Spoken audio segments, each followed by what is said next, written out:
Hey everyone, settle in. Find a comfortable spot. Maybe dim the lights a bit, because tonight we're going to do something a little different. We're not tracking the tragic lineage of a doomed royal house or the slow burn collapse of an empire built on incest and poor life choices. At least not in the usual sense. Tonight, we're going much, much further back. Back to a time before crowns, before castles, before any of the petty dramas that would later consume the so-called elites.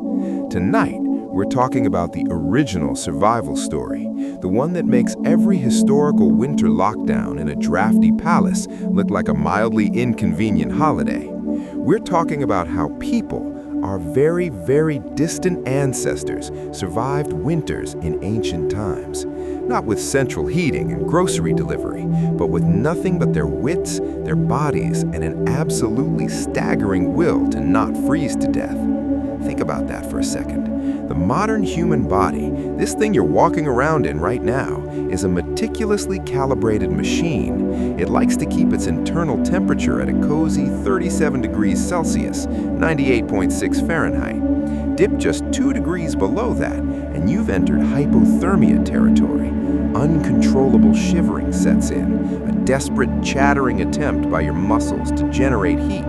Then fine motor skills go. Your fingers fumble, you can't tie a knot, which is a problem when your survival depends on tying knots. Then comes the mental fog, confusion, drowsiness. You might start slurring your words, making bizarre decisions, like deciding to take off your clothes in a blizzard because you feel inexplicably warm. It's a quiet, insidious process. The cold doesn't always roar. Sometimes it just whispers you into a permanent sleep. Now place that fragile, temperature-sensitive body into a world where the average global temperature during the last ice age was about 8 degrees Celsius colder than it is today. Imagine a Eurasia gripped by repeated glaciation events, where winters weren't just a season, but a geological force. This was the world our ancestors walked into. And they didn't just huddle in a cave and hope for spring. They adapted in every way imaginable. It starts, as these things often do, with a long walk out of Africa. The story goes that modern humans began venturing out around 70,000 years ago. But here's the first snag in the narrative, a quiet little pause in our grand migration saga. Genetic evidence suggests there was what scientists now call the Arabian standstill, a period of about 30,000 years. For 30 millennia, our ancestors weren't boldly conquering new continents. They were, for lack of a better term, hanging around the Middle East. Why? Well, one compelling theory is that they were waiting, not in a literal, purposeful sense, but evolutionarily. They needed time for their tropically adapted bodies to slowly, generation by generation, acquire the genetic tweaks necessary to handle a colder world. It's a humbling thought. Our species' journey to populate the globe began with a 30,000-year pit stop just to figure out how to wear a metaphorical sweater. And while we were in our long genetic waiting room, someone else was already out there living the cold weather life, the Neanderthals. For over 100,000 years, they occupied Western Eurasia, enduring everything from chilly seasons to full-blown glacial maximums. They were the cold weather specialists, and their biology showed it. They were the embodiment of two old ecological rules. Bergman's rule says animals in colder climates tend to have larger, bulkier bodies, more mass to produce heat, a smaller surface area relative to that mass to lose it. And Allen's rule says their limbs will be shorter, again to conserve heat. The Neanderthals were the textbook example. Stocky, muscular, with broad torsos and shorter limbs, they were built like kegs, thermally efficient and sturdy. Some estimates suggest they needed to consume between 3,360 to 4,480 calories a day just to fuel that cold-resistant furnace. Their faces were different too. For a long time, the classic Neanderthal profile, with its prominent brow ridge and big, wide nose, was seen as just, brutish. But it turns out that nose was a masterpiece of biological engineering. computational models show it wasn't just big, it was complex. Its internal structure was excellent at conditioning cold, dry air, warming and humidifying it before it hit their lungs. Their nasal passages were about 29% larger on average than those of ancient modern humans. They weren't ugly, they were optimized. So, picture the scene. You have these robust, cold-adapted Neanderthals, masters of their icy domain for millennia. And then, after our long genetic delay, here come the new kids on the tundra. Us, Homo sapiens, taller, leaner, with longer limbs that are objectively worse at conserving heat.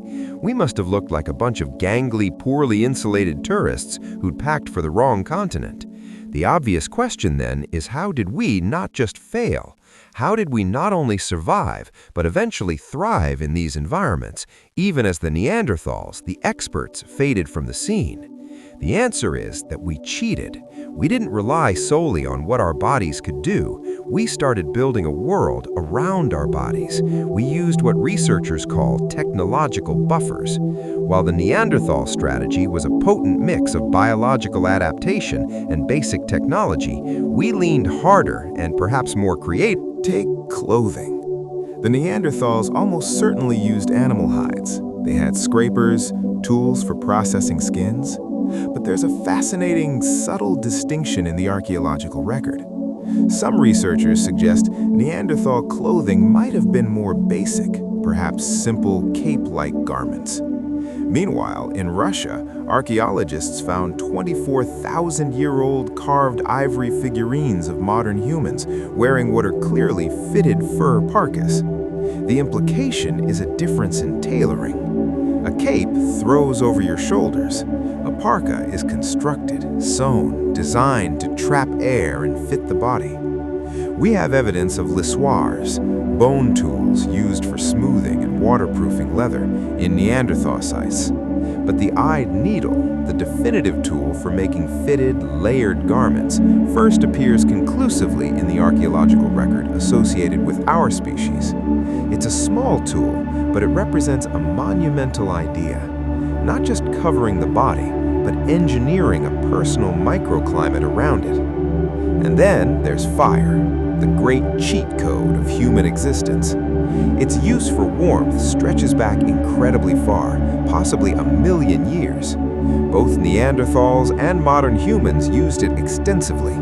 They built hearths, simple and complex. But fire isn't just about chasing away the chill in your bones. It's a social tool. It extends the day. It becomes a focal point. You can imagine the scene in a shelter, the orange glow pushing back the immense silent black of a winter's night, not just warming skin, but holding a tiny bubble of community and safety against the void. It transformed diet, allowing for cooking, which provided more energy. It was the original home entertainment system and life support system, all in one. But tools and fire need a place to live. The classic image is the caveman. And yes, caves were used. They were stable, often slightly above the outside temperature. But they weren't the only option, and relying on them meant being tied to specific landscapes. So our ancestors built. The first known human-built shelters date back around 400,000 years, probably made by Homo heidelbergensis on a beach in what is now France. These weren't just piles of sticks. The largest was about 30 feet long. They constructed huts from wood frames, packed with snow, mud, or covered with hides. They learned to manipulate their immediate environment to create a defensible pocket of warmth where none existed. This gets to the core of it all. According to the variability selection hypothesis proposed by paleoanthropologists like Rick Potts, the key to human evolution wasn't becoming perfectly specialized for one environment, like a savanna or a frozen tundra. It was about developing a toolkit, biological, behavioral, and technological, for dealing with change and variability. Our superpower wasn't being the best at surviving a specific winter. It was being adaptable enough to survive any winter that a chaotic, fluctuating climate could throw at us. So, as we drifted off from Africa, after our long genetic pause, we weren't just carrying our bodies, we were carrying an idea. The idea that if the world is cold, you don't just have to grow a thicker coat. You can skin an animal and wear its coat. You can capture a spark and build a summer on your hearth. You can bend branches and hides into a barrier against the wind. You can, in essence, take your environment and reshape it to your needs. It's a profound shift from being a subject of nature to being, in a small but significant way, an editor of it. Of course, biology still mattered. Over those millennia spent in colder climates, we did change. Populations like the Inuit developed physiological acclimatizations, more blood flow to their extremities at a hotter temperature to prevent frostbite.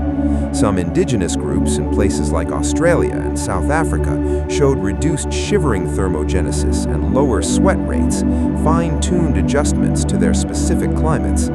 Culture and technology did the heavy lifting, but our flesh and blood slowly followed, scribbling notes in our very DNA. It's a quiet drama when you think about it. No battles, no decrees, no royal scandals, just the slow, relentless pressure of a freezing night and the desperate, ingenious responses it provoked. The quest for food would become its own epic, a story of scarcity, preservation, and social bonds strained to their limit.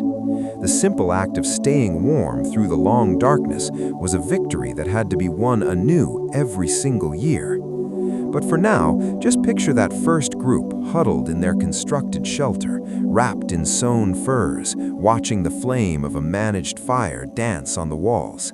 They've made it through another day. The winter is long and the night is cold, but for this moment, they are warm.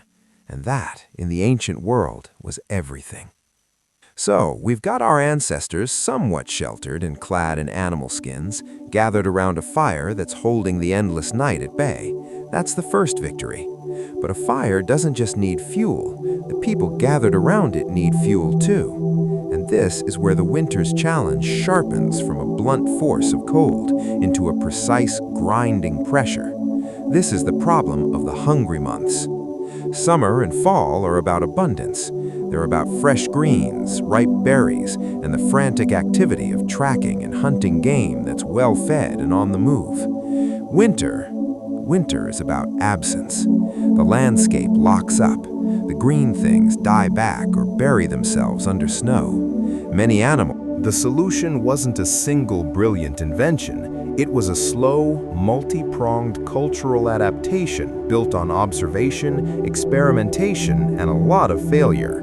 It started with the most obvious shift, from a gatherer to a hunter. But not just any hunting. Winter hunting is a different beast.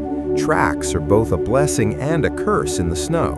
They're easier to see, yes, but they also tell the prey exactly where you are, and moving through deep snow is exhausting. The game that is available is often larger, tougher, and more dangerous. This is where that social cooperation becomes not just pleasant, but vital. Bringing down a mammoth, a woolly rhinoceros, or even a large deer was a group project. It required coordination, communication, and shared risk. The payoff, however, was immense, a mountain of calories, hide, bone, and sinew, a treasure trove that could sustain a group for weeks. But you can't always guarantee the mammoth will show up, so you have to think smaller and smarter. This is where trapping and snaring enter the picture. It's a clever, energy-efficient technology. You invest your calories once in setting a line of traps or snares, and then you let the landscape work for you, checking them regularly. It's a way to harvest protein passively, targeting smaller animals like rabbits, foxes, and birds that might still be active. Every bit helped. Nothing was too small. Insects, grubs, dormant larvae, if it had nutritional value and wouldn't immediately kill you, it was on the menu. Survival has never been a picky eater. The real genius, though, lay not just in acquisition, but in preservation. You can't eat an entire elk in one sitting before it spoils, so our ancestors had to become food scientists. They learned to use their environment as a natural refrigerator and pantry. In freezing climates, meat could simply be cached, stored in cold pits, or hung in the dry, frigid air. Freezing works remarkably well. though freeze-thaw cycles could ruin the meat. In slightly milder but still cold climates, drying was the key. Thin strips of meat, and later fish, were air-dried or smoked over slow fires. Smoking not only dehydrated the flesh, making it inhospitable to bacteria, but also infused it with preservative chemicals from the smoke itself. The result was jerky, a lightweight, durable, protein-packed food that could last for months. And it wasn't just meat. The autumn harvest of plant foods was critical. Nuts, acorns, hazelnuts, and chestnuts are packed with fats and calories. They could be stored in dry, cool places in baskets or leather bags. Seeds were gathered and saved. Some groups learned to process toxic plants, like certain acorns, through leaching to remove tannins, unlocking a starchy flour. They were thinking in terms of reserves, a squirrel's logic, but on a human scale. Then there's the most fascinating and controversial potential adaptation of all, the possibility of hibernation. Yes, hibernation. A 2020 study examining human fossils from Spain's Cima de los Huesos, the pit of the bones, noted lesions and damage on the bones that resemble conditions linked to metabolic disorders and mineral deficiencies. The researchers floated a radical hypothesis. What if these early humans, facing extreme glaciation and near total food scarcity, entered a state of prolonged torpor to survive? They would have needed to drastically lower their metabolic rate and live off their body fat for months, a process that, if not perfectly adapted to, could have caused the bone damage seen. Now, this idea is heavily debated. True hibernation, as we see in bears, is a complex physiological feat, but even a less dramatic seasonal slowing, sleeping more, moving less, entering states of deep rest, would have been a powerful energy-saving strategy. Think of it as the ultimate austerity measure. When you can't find fuel, you turn the thermostat down to its bare minimum and stay in bed. Take clothing. The Neanderthals almost certainly used animal hides. They had scrapers, tools for processing skins. But there's a fascinating, subtle distinction in the archaeological record. Some researchers suggest Neanderthal clothing might have been more basic, perhaps simple cape-like garments. Meanwhile, in Russia, archaeologists found 24,000-year-old carved ivory figurines of modern humans wearing what are clearly fitted fur parkas. The implication is a difference in tailoring. A cape throws over your shoulders. A parka is constructed, sewn, designed to trap air and fit the body. We have evidence of lissoirs, bone tools used for smoothing and waterproofing leather, in Neanderthal sites. But the eyed needle, the definitive tool for making fitted, layered garments, first appears conclusively in the archaeological record associated with our species. It's a small tool, but it represents a monumental idea. Not just covering the body, but engineering a personal microclimate around it. And then there's fire, the great cheat code of human existence. Its use for warmth stretches back incredibly far, possibly 1,000,000 years. Both Neanderthals and modern humans used it extensively. They built hearths, simple and complex. But fire isn't just about chasing away the chill in your bones. It's a social tool. It extends the day. It becomes a focal point. You can imagine the scene in a shelter, the orange glow pushing back the immense silent black of a winter's night, not just warming skin, but holding a tiny bubble of community and safety against the void. It transformed diet, allowing for cooking, which provided more energy. It was the original home entertainment system and life support system, all in one. But tools and fire need a place to live. The classic image is the caveman, and yes, caves were used. They were stable, often slightly above the outside temperature. But they weren't the only option, and relying on them meant being tied to specific landscapes. So our ancestors built. The first known human-built shelters date back around 400,000 years, probably made by Homo heidelbergensis on a beach in what is now France. These weren't just piles of sticks. The largest was about 30 feet long. They constructed huts from wood frames packed with snow, mud, or covered with hides. They learned to manipulate their immediate environment to create a defensible pocket of warmth where none existed. This gets to the core of it all. According to the variability selection hypothesis proposed by paleoanthropologists like Rick Potts, the key to human evolution wasn't becoming perfectly specialized for one environment, like a savanna or a frozen tundra. It was about developing a toolkit, biological, behavioral, and technological, for dealing with change and variability. Our superpower wasn't being the best at surviving a specific winter. It was being adaptable enough to survive any winter that a chaotic, fluctuating climate could throw at us. So, as we drifted off from Africa, after our long genetic pause, we weren't just carrying our bodies, we were carrying an idea. The idea that if the world is cold, you don't just have to grow a thicker coat. You can skin an animal and wear its coat. You can capture a spark and build a summer on your hearth. You can bend branches and hides into a barrier against the wind. You can, in essence, take your environment and reshape it to your needs. It's a profound shift from being a subject of nature to being, in a small but significant way, an editor of it.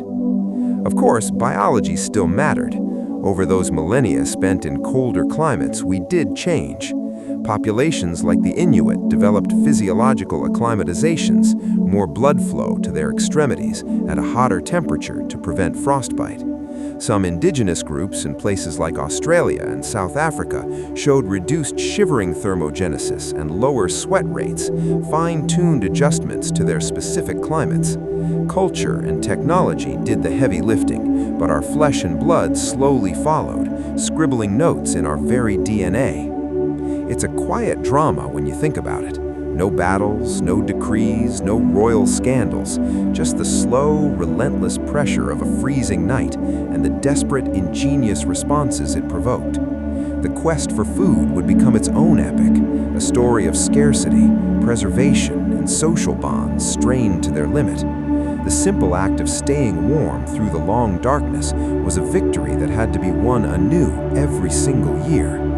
But for now, just picture that first group huddled in their constructed shelter, wrapped in sewn furs, watching the flame of a managed fire dance on the walls. They've made it through another day. The winter is long and the night is cold, but for this moment, they are warm. And that, in the ancient world, was everything. So, we've got our ancestors somewhat sheltered and clad in animal skins, gathered around a fire that's holding the endless night at bay.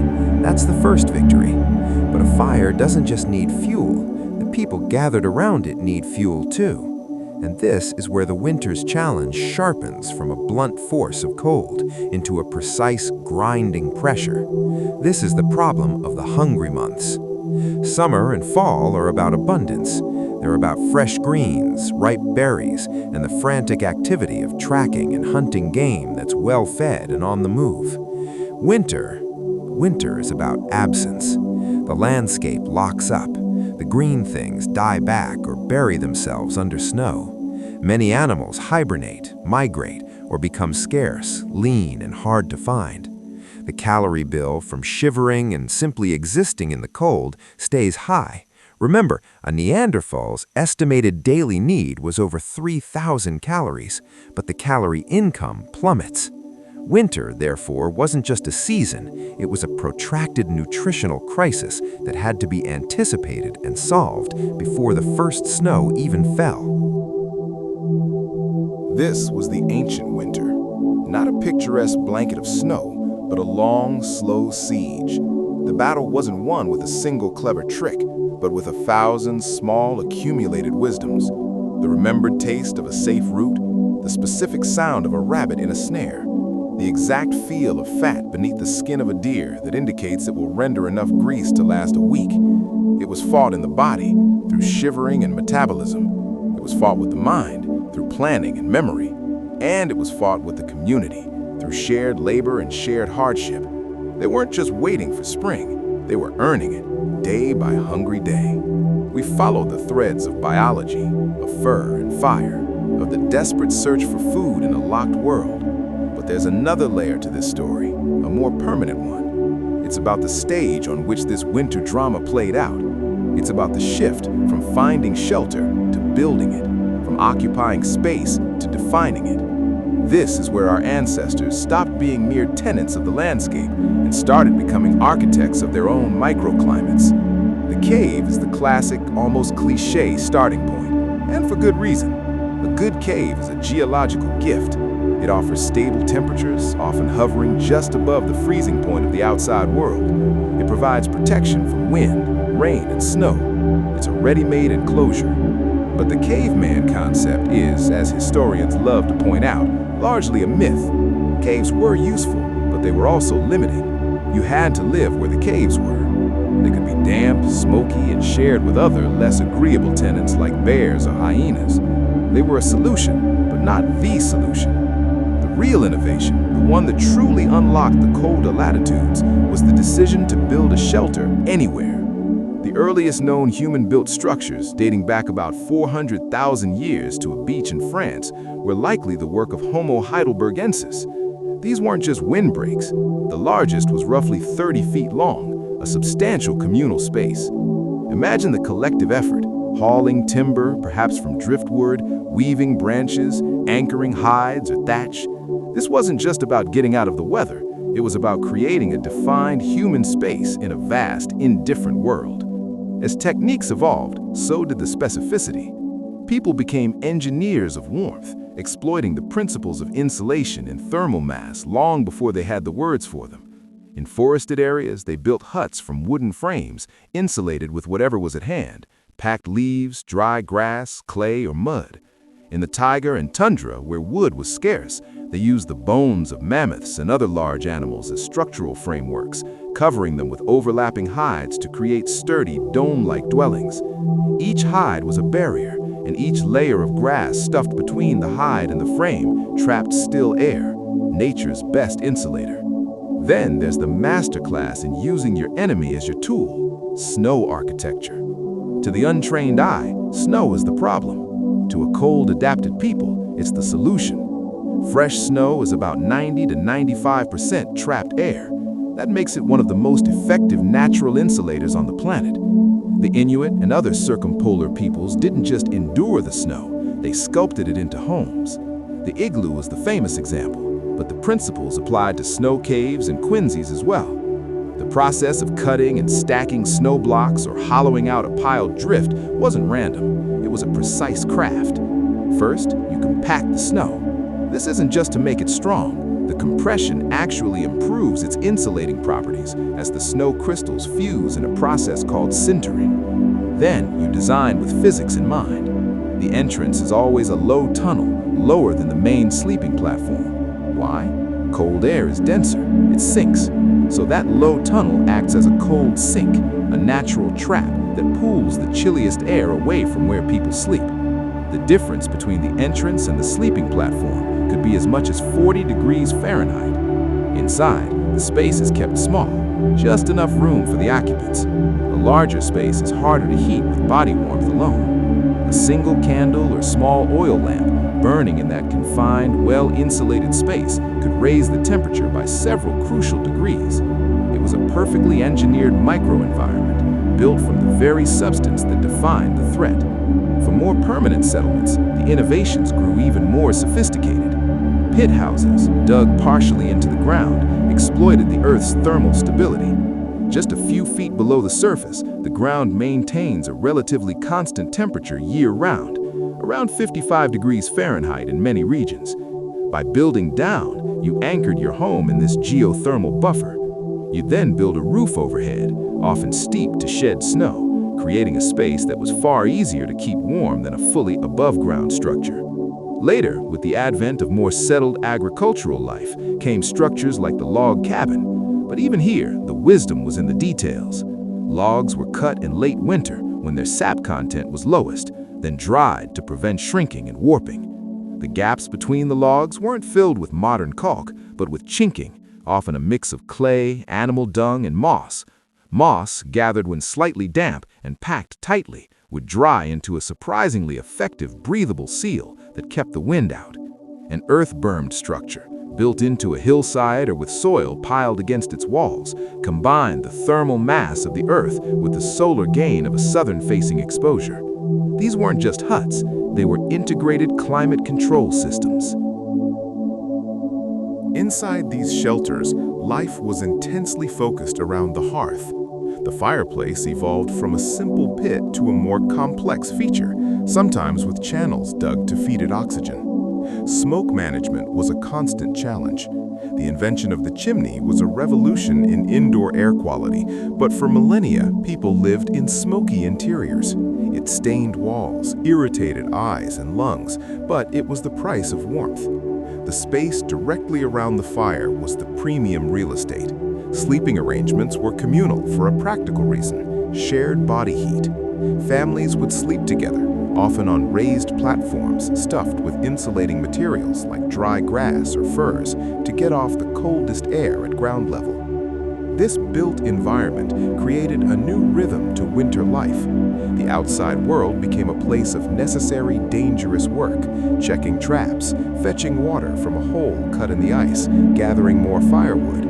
The interior became a world of maintenance, craft, and social bonding. This is where tools were repaired, hides were tanned, stories were told, and knowledge was passed down. The shelter was more than walls and a roof. It was a cognitive and cultural incubator. It allowed for the luxury of downtime, which in turn allowed for the development of more complex tools, art, and social structures. You can see how this architectural impulse ties back to that core idea of variability selection. A species that can build a warm house from snow in the Arctic, a pit house in a temperate forest, and a thatched hut in a cooler grassland is a species not bound to any one environment. The shelter is the ultimate buffer. It's a portable niche. It lets you take a little piece of controlled, hospitable space with you, no matter how hostile the wider world becomes. So, as the long winter night deepened, our ancestors weren't just passively enduring. In their snow houses, their pit dwellings, their hide-covered tents, they were actively reconstructing a piece of a safer, warmer world. They were defining an inside against the outside. The crackle of the fire, the smell of cooking meat and smoke, the murmur of voices in a low, enclosed space, these weren't just comforts, they were the sensory proof of a profound victory. They were the evidence that against the immense, silent cold of a Pleistocene winter, a few clever, cooperative primates had drawn a circle in the snow, built a wall, and declared, "Here, we will be warm." We've built the walls and lit the fire. We've stored the food. But there's one more critical barrier between the human body and the winter, a barrier that moves with you. It's your second skin, your personal, portable shelter.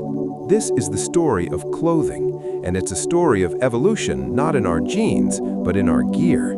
It's the tale of how we went from being nearly hairless apes to becoming masters of layered insulation, and how that simple act of getting dressed might have changed the course of history. First, we have to acknowledge the biological deficit. Our ancestors lost most of their dense body hair a long, long time ago, possibly over 1 million years back. The theories as to why range from thermoregulation in a hot African homeland to reducing parasites. Whatever the reason, the result was that by the time we ventured into colder climates, we were, compared to other mammals in those regions, essentially naked. We had fine vellus hair, useless for warmth. Our primary adaptation for cold was shivering, a metabolically expensive temporary emergency measure. We were, biologically speaking, completely unprepared for a frost.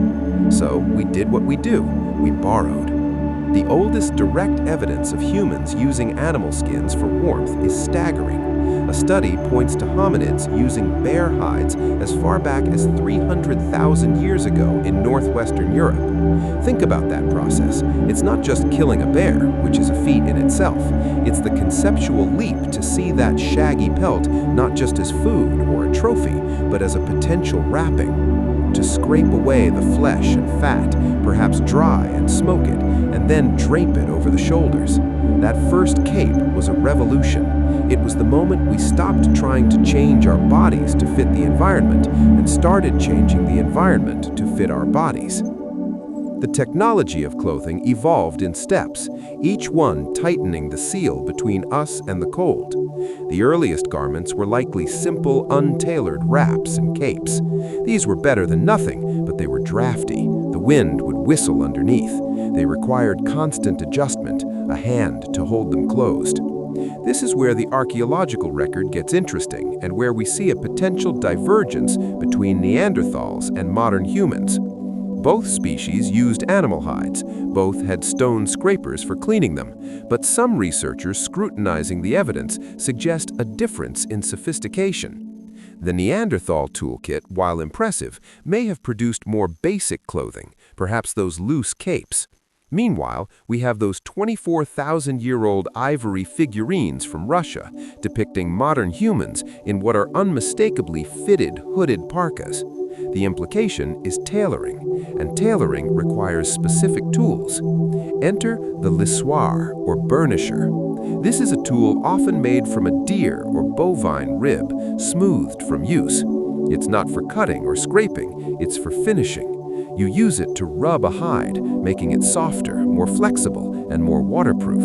Neanderthals used lissoirs. It shows they were processing hides with care. But the game changer is the eyed needle. A needle with an eye for thread allows for sewing, and sewing allows for seams. Seams allow you to take flat pieces of hide and shape them into a three-dimensional garment that hugs the body, that has sleeves, a hood, leggings. The oldest known eyed needles, made of bone, date to around 50,000 years ago from Denisova Cave in Siberia. This is a place and time where Neanderthals also lived. Who invented it? Who used it first? We can't be sure, but its existence is a watershed. With a needle, you can create layered clothing. You can have a base layer, perhaps of softer fur against the skin, a middle layer of thicker, loftier furs for insulation, and an outer layer of tougher, wind-resistant hide. This is the principle of layering that any modern outdoors person will swear by. Multiple thin layers trap air between them, creating a more efficient insulation system than one bulky layer. Different cultures perfected this for their specific environments. The Inuit parka, with its built-in hood and tailored sit, is a masterpiece of anti-wind engineering. They would treat the outer hides with fish oil for water resistance. In medieval Europe, wool became the staple. It was shorn, carded, spun, and woven into cloth. Wool's magic is that its fibers can absorb a significant amount of moisture without feeling wet, and they retain heat even when damp. The medieval winter wardrobe involved multiple layers of woolen garments, often lined with fur for the wealthy or stuffed with dry grass or down for others. They understood the assignment: stop the wind, trap the air, manage moisture. Footwear is the often overlooked cousin of clothing. Bare feet on ice or frozen ground are a fast track to frostbite and incapacitation. Evidence for ancient shoes is elusive. They're made of perishable materials. The earliest footprints we have from Neanderthals and ancient humans are from bare feet, but that doesn't mean they never wore anything. They might have removed footwear in caves or on soft ground. It's almost unthinkable that people surviving in glacial Siberia didn't have some form of insulated foot wrapping or moccasin. A simple wrap of fur tied with leather thongs would have been a life-saving innovation. Now here's the provocative thought some archaeologists have. Clothing might have been a key factor in the replacement of Neanderthals by modern humans. It's just a hypothesis, but follow the logic. Modern humans, with their tailored, layered clothing systems, could create a more effective personal microclimate. This would have reduced their cold stress, conserved their calories, since they wouldn't need to shiver as much or burn as much energy just to stay warm, and maybe even allowed them to be more active in colder weather or push into marginally harsher environments. If Neanderthals were relying more on their robust biology and simpler clothing, they might have been more metabolically taxed, more restricted in their winter activities. In the brutal calculus of Pleistocene survival, a slight edge in energy efficiency or winter mobility could compound over generations into a decisive advantage. Clothing did more than just warm the body. It became culture. It signaled identity, status, and skill. A well-made parka was a testament to the hunter's success and the sewer's artistry. It carried meaning. The process of making clothing, the scraping, the tanning, the sewing, was communal, knowledge-intensive work that bound people together. A child wrapped in a fur their parent made was wrapped in protection, yes, but also in care, in history, in the accumulated skill of their people. So, as the winter wind howled outside the shelter, our ancestors weren't just huddled by the fire, they were dressed for it. They had transformed the skins of the world into a wearable fortress. Each stitch in a seam was a defiance of the cold. Each layer of fur was a captured pocket of still, warm air. In getting dressed on a freezing morning, they were performing a daily ritual of resilience. They were taking the creatures of their environment, the bear, the deer, the wolf, and turning them into a membrane that allowed a fragile, hairless primate to walk confidently into the white silence to do the work of survival. The clothing was armor, and in that armor, they found not just survival, but the freedom to move, to work, and ultimately conquer the seasons. So far, we've looked at the physical battle, the body against the cold, the hunt for food, the construction of shelter, the crafting of clothing. But there's another front in this winter war, one fought not with tools or fire, but with the mind and the social fabric. Winter wasn't just a physical trial, it was a profound psychological and communal siege. The endless dark, the confinement, the gnawing anxiety of dwindling resources, these forces acted on the human psyche just as the frost acted on the flesh. The survival of the group depended as much on managing fear, boredom, and conflict as it did on managing calories. First, consider the sheer sensory deprivation. In high latitudes, the polar solstice brings a phenomenon known as the polar night. The sun doesn't rise for weeks or even months. You exist in a perpetual twilight or deep blue darkness, broken only by the moon, stars, and the aurora. For a species whose entire rhythm is tied to the diurnal cycle, this is profoundly disorienting. Your circadian rhythm goes haywire, sleep patterns fracture. The lack of sunlight can induce a form of seasonal affective disorder, a deep lethargy and melancholy that our ancestors would have no clinical name for, only the experience of a crushing, nameless weight. Now, layer onto that the confinement. You are trapped for months on end in a small, smoky, dimly lit space with the same dozen or so people. There's no going out for a walk to clear your head. The outside is a lethal environment. Every Storytelling was the ultimate technology for this environment. It wasn't mere entertainment, it was cognitive sustenance. On those long nights, the elders would recite the epic tales of the people. These stories were multi-layered survival tools. On one level, they were manuals. Embedded within the adventures of the great hunter or the cunning trickster were lessons about animal behavior, geography, weather signs, and moral codes. On another level, they were social glue. They reinforced shared identity and values, reminding everyone of who they were and what they owed to each other. On the deepest level, they were therapy.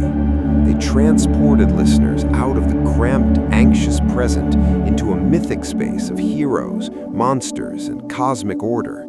They provided a sense of scale, reminding people that their struggle was part of a larger, ongoing story of the people. The flickering firelight on intent faces wasn't just a scene of passive listening, it was an act of collective psychological maintenance. Then there was art and ornamentation. The famous cave paintings of Lascaux or Chauvet weren't just doodles. Creating art in the depths of winter was an act of profound meaning. It required planning, mixing pigments from ochre and charcoal, preparing the wall surface, perhaps holding lamps for light. The act of painting animals on the wall was a form of sympathetic magic. an attempt to assert control over the chaotic forces of nature, to ensure the return of the herds in spring. But it was also a way to beautify and claim the subterranean space. To make marks on the wall was to say, "We are here, this is our place, we create meaning even in the darkness." Personal adornment, beads of shell or bone, pendants of ivory, served a similar purpose. In a season where everyone looked the same in bulky furs, these small creations affirmed individual identity and social connections, tiny sparks of personality in the monotony. But culture couldn't solve every tension. The scarcity of winter enforced a brutal utilitarian social logic. This is where the concept of triage enters, not as a medical term, but as a social reality. Resources were finite. Calories were counted, often unconsciously, in every mouthful. The group's survival was paramount, and that sometimes meant making horrifying choices. The young, the old, and the infirm were in constant silent jeopardy. An infant who cried too much, potentially attracting predators to the shelter, or who was too sickly to likely survive, could become a perceived threat to the entire group. The ethnographic record of some later hunter-gatherer societies, while not a direct map to the deep past, contains chilling stories of practices like senelicity or the exposure of newborns in times of extreme famine. It wasn't done out of cruelty, but out of a desperate communal arithmetic. An elder who could no longer contribute to hunting or gathering, but who still consumed precious food, might be encouraged to walk into the snow.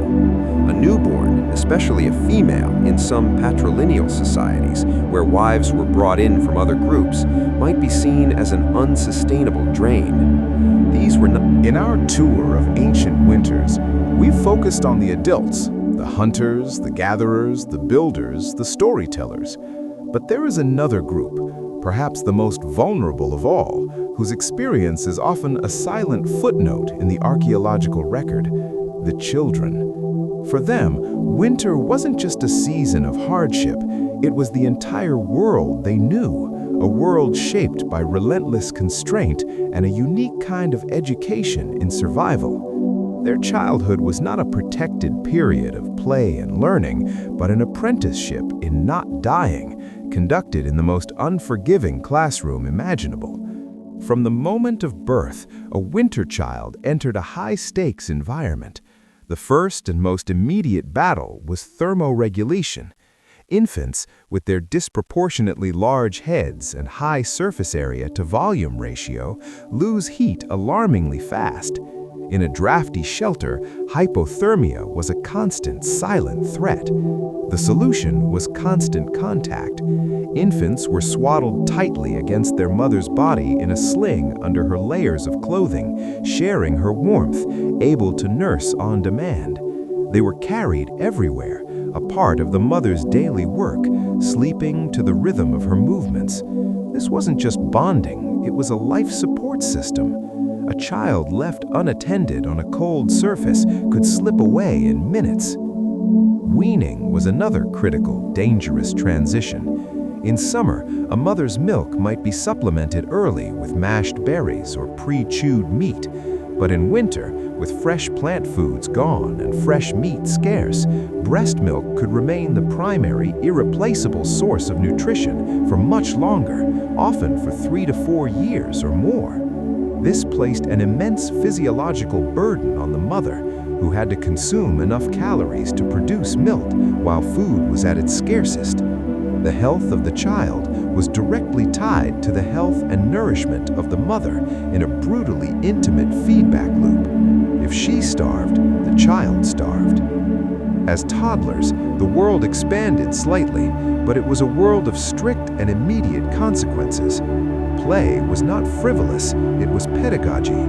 A child's toys were miniature tools, tiny spears, little scrapers, small hide scraps to practice stitching. Their games mimicked the vital tasks of adulthood: stalking, throwing, building, knot tying. They played at hunting stuffed leather prey or building tiny snow houses.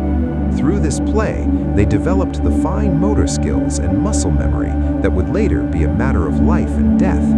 A poorly tied knot in a snare meant no food.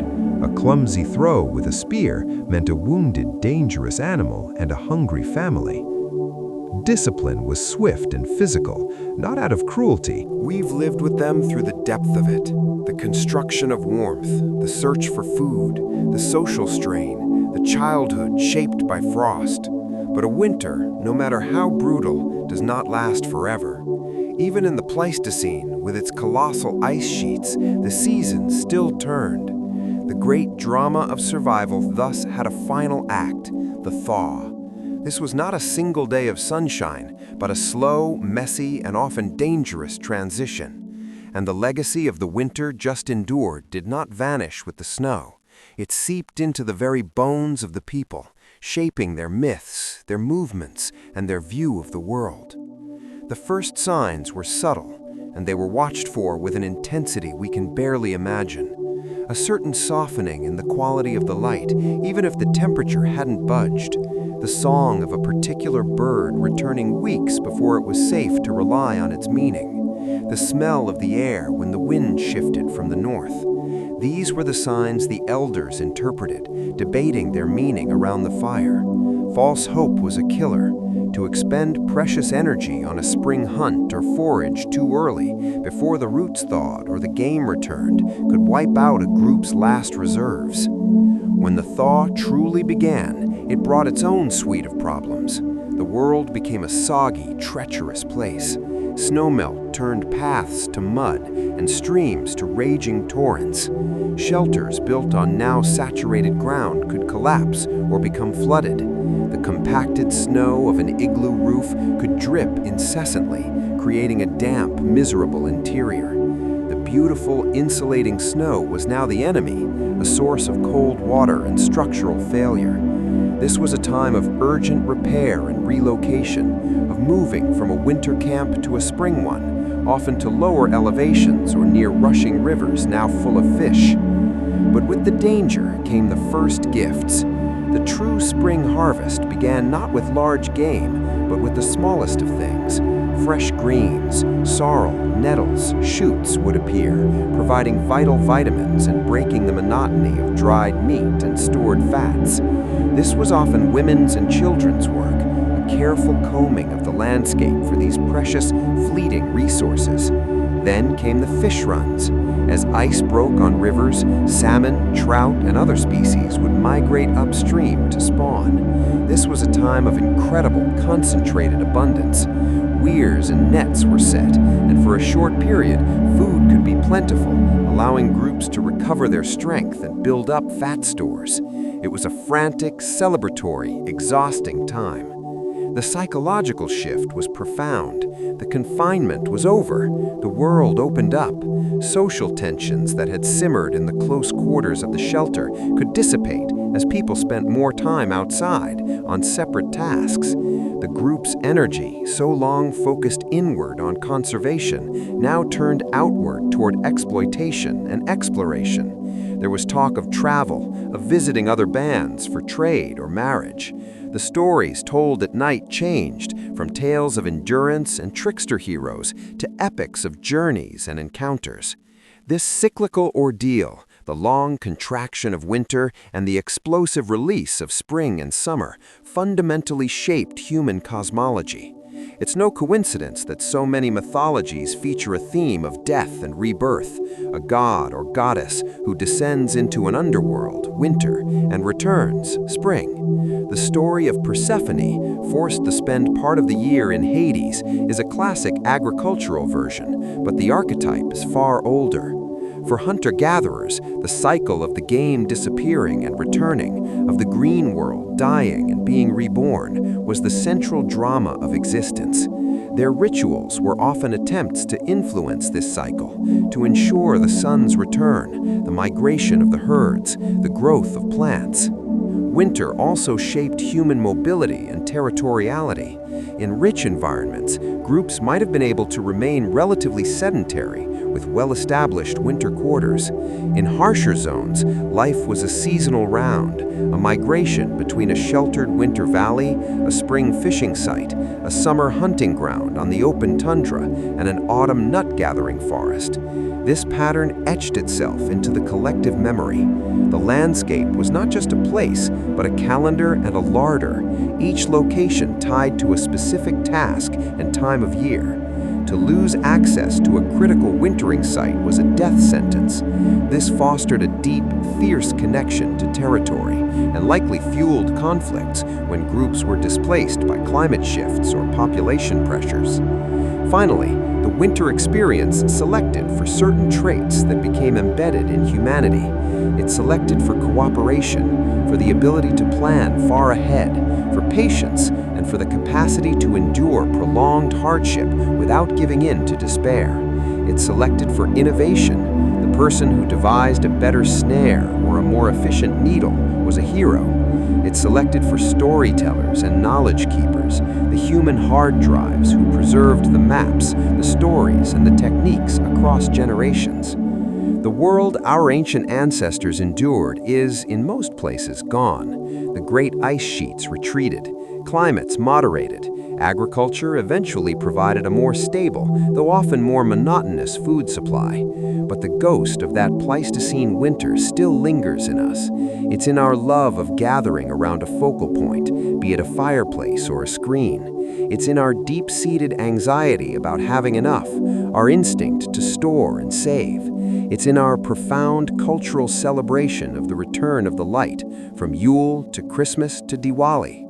It's in our stories, which so often revolve around a small group enduring a trial against impossible odds. So, as we sit in our climate-controlled homes, ordering groceries to our door, So we arrive at the end of this particular winter's tale. We followed the thread from biological vulnerability through technological ingenuity, through the psychological siege and the forging of a winter-born generation. But the story doesn't conclude with the spring thaw. Instead, it settles like sediment into the foundations of everything that came after. The long struggle against the cold didn't just create survivors, it created blueprints for society, for architecture, for the very rhythms of our minds. The ancient winter echoes in places we rarely think to listen. Consider the most fundamental human space, the home. The architectural principles honed in desperation became standard. The central hearth, the focal point of warmth, light, and cooking, remained the heart of the dwelling for millennia, from Neolithic longhouses to medieval manor halls. Even as fireplaces migrated to walls and chimneys pierced roofs, the concept of a single defining heat source around which life organized itself persisted. The need for insulation drove constant innovation, wattle and daub, timber framing with nogging, and later brick and stone, all seeking to trap that precious pocket of warm air. The very shape of roofs in northern climates, steeply pitched to shed the deadly weight of snow, is a direct legacy of winters that could collapse a flatter roof. Our houses are, in essence, highly refined versions of the pit house or the hide-covered frame, their DNA written in ice and wind. This architectural inheritance shaped social structures in subtle ways. In medieval Europe, the hall of a castle or a large farmhouse was the descendant of that single, smoky communal space. The lord and his family, retainers, servants, and even animals might share this space, especially in winter, for warmth. Privacy was non-existent. Life was communal and hierarchical, with proximity to the fire denoting status. The invention of the chimney and the fireplace in the High Middle Ages allowed for a revolutionary change, the subdivision of interior space. Now, smaller, private rooms like solars or parlors could be heated, allowing the elite to withdraw from the communal throng. This physical separation both reflected and reinforced growing social stratification. The fight against the cold, once a great equalizer, became another canvas for displaying power and privilege. Beyond the home, Winter dictated the rhythm of the year for agricultural societies in a way that was even more binding than for hunter-gatherers. The agricultural calendar is a tyrannical master. The entire year's labor, plowing, sowing, weeding, harvesting, processing, is compressed into the roughly 8-month growing season. Winter was not a time of active food acquisition, but of passive food consumption and maintenance. It became the season of crafts, weaving, woodworking, tool mending, and storytelling. It was the time for indoor work, for planning, for the maintenance of the social and material fabric. This rhythm, born of climatic necessity, created the template for the off-season that persists in many forms today.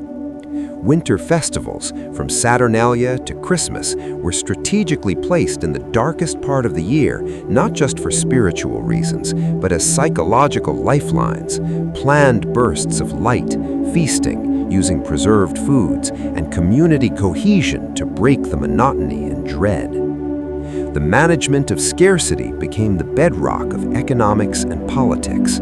The ability to store surplus grain from the harvest was the original form of capital. It created wealth and it created power. Those who controlled the granaries controlled life during the hungry months. This dynamic is at the root of early state formation.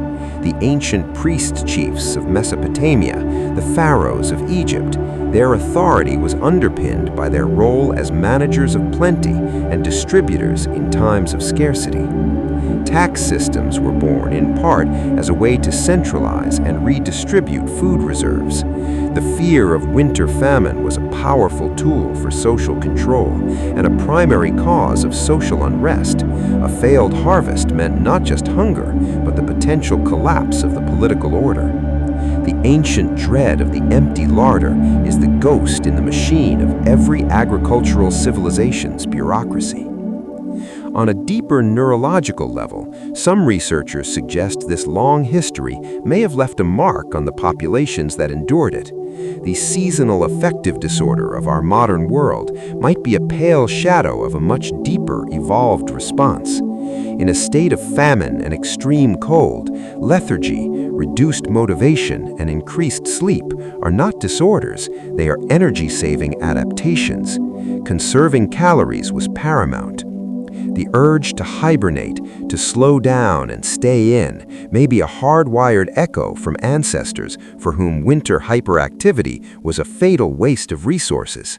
Our modern craving for carbohydrates and comfort food in winter, while now often pathological, may stem from a time when building fat stores before the frost was the most important biological imperative of the year.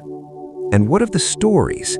The archetypes born in those long nights never left us. The hero's journey into a dark, frozen wasteland, be it literal or metaphorical, to retrieve a boon or rescue a loved one, is a core myth from the Epic of Gilgamesh to the Lord of the Rings. The wise elder by the fire, the keeper of lore, the fragile community besieged by a white, silent enemy, the desperate quest for a life-giving source of warmth or food. These are the narrative fossils of our Pleistocene winters. Our fascination with post-apocalyptic narratives, where small bands of survivors scavenge a dead world, is perhaps... But in winning so completely, we have perhaps lost something, the profound earned appreciation for the return of the light, the visceral joy of the first green shoot, the deep satisfaction of a well-stocked larder you filled yourself. We have divorced ourselves from the seasonal contract, the ancient winter-forged humans who were, of necessity, resilient, resourceful, cooperative, and deeply aware of their place within a system of stark cause and effect. It was a brutal teacher, but an effective one. So the next time you feel a chill and reach to adjust a thermostat, or feel a pang of what we now call hygge, the desire for candlelight, a blanket, and close company on a dark night, remember you are not just feeling a mood, you are hearing a very faint, very old echo. It's the echo of a successful strategy perfected over thousands of generations. It's the ghost of 100,000 nights spent listening to the wind howl outside a wall you built, feeling the warmth of a fire you fed, surrounded by people you depended upon for your very life. It's the memory, encoded in culture and comfort, of a time when making it to spring was the greatest victory imaginable.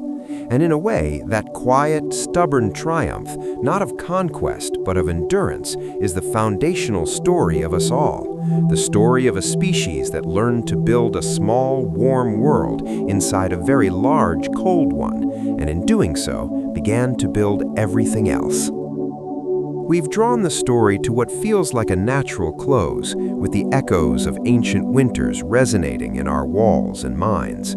But history, much like a stubborn frost, has a way of creeping back in. The tale of humans versus winter didn't end with the retreat of the glaciers, it simply changed venues. It moved from the tundra to the throne room, from the communal hearth to the lonely wind-whipped battlements of a castle. The stakes were no less dire, but the cast of characters became more complicated. The cold stopped being a purely elemental foe and started becoming a political weapon, a social divider, and a stage for some truly spectacular royal incompetence. So let's drift forward, past the cave paintings and the pit houses, into an age where survival was theoretically assured, but comfort was a currency only the elite could mint. Let's talk about winter in the medieval and early modern world, where kings shivered on thrones and peasants sometimes paid their taxes in firewood. The struggle was no longer just against nature, but against the human systems built on top of it. Our first stop is the Great Hall. In the early and high Middle Ages, the castle keep, or the manor hall, was the direct, albeit much grander, descendant of that smoky communal shelter. It was often a single, vast stone chamber, and stone is a marvelous material for many things: defense, intimidation, longevity. It is also, and let's be blunt here, catastrophically bad at retaining heat. It absorbs the cold and radiates it inward with a passive, chilling persistence. The primary heat source was an open hearth in the middle of the room, with a simple hole in the roof above to vent the smoke. This system was, by any modern standard, appalling. Most of the heat vanished straight up. What remained battled the immense thermal mass of the walls in a fight it was destined to lose. The hall was perpetually smoky, drafty, and stratified, literally. Hot air rises, so the lord and his family on a raised dais might enjoy a slightly warmer, slightly less smoky atmosphere, while the servants and dogs on the lower level existed in a fog of damp chill and wood smoke. This is where we see the birth of a new kind of winter suffering, the aristocratic chill. You were powerful, you were wealthy, you owned lands and commanded men, and you were still, very often, miserably cold. Portraits from later periods show nobles in their fur-trimmed robes, but this wasn't just fashion, it was essential personal insulation. They wore these layers indoors. The iconic image of a medieval king in his regalia, seated on a throne, often misses the context. He was likely sitting there in his winter coat. Court life in winter became a slow dance toward any available heat source. Diplomacy could be conducted huddled near a fireplace. The concept of the withdrawing room or solar began in part as a desperate attempt by the nobility to find a smaller, more heatable space to escape the cavernous hall. The castle, for all its symbolic power, was a thermal disaster. For the peasantry, the equation was both simpler and more brutal. Their homes, wattle and daub huts with thatched roofs and earth floors, were little better than the ancient pit houses, though often more crowded. The central hearth was again the lifeline, but fuel was a constant crisis. The right to gather fallen wood, or estevar, from a lord's forest was a crucial and fiercely guarded peasant right. The alternative was burning peat, dung, or straw, which produced more smoke than heat. A winter layer inside the home wasn't decorative, it was a packed lining of clay, straw, or moss to plug the drafts. Children and livestock shared the space for warmth. Frost forming on the interior walls was a common occurrence. Their winter was a direct, unmediated continuation of the ancient struggle, now compounded by rents and taxes that had to be paid in the very food and fuel they needed to survive. This scarcity created a bizarre and darkly ironic economy of warmth. Firewood was a major commodity. In places like London, the wood market was a frantic seasonal arena of commerce. Then there were the monarchs themselves, whose lives in winter present a series of tragic comic tableaus. King Charles II of England held court in the 1660s wearing a new full-length vest to stay warm in the drafty palaces, inadvertently kickstarting the fashion for the three-piece suit. But for every adaptive fashion statement, there was a catastrophe. The Palace of Versailles, Louis XIV's monument to absolute power, was famously freezing, vast, gorgeous, and utterly impossible to heat.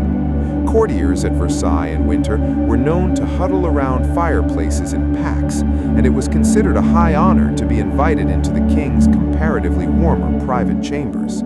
The entire sprawling court was, in a sense, a winter survival camp in silk and lace. But the most poignant examples come from the stories of royal winter itineraries. Many medieval and early modern monarchs were not sedentary. They were constantly on the move, traveling from one royal estate to another with a massive entourage. While this was partly for political reasons, it was also a practical solution to a winter problem: consumption.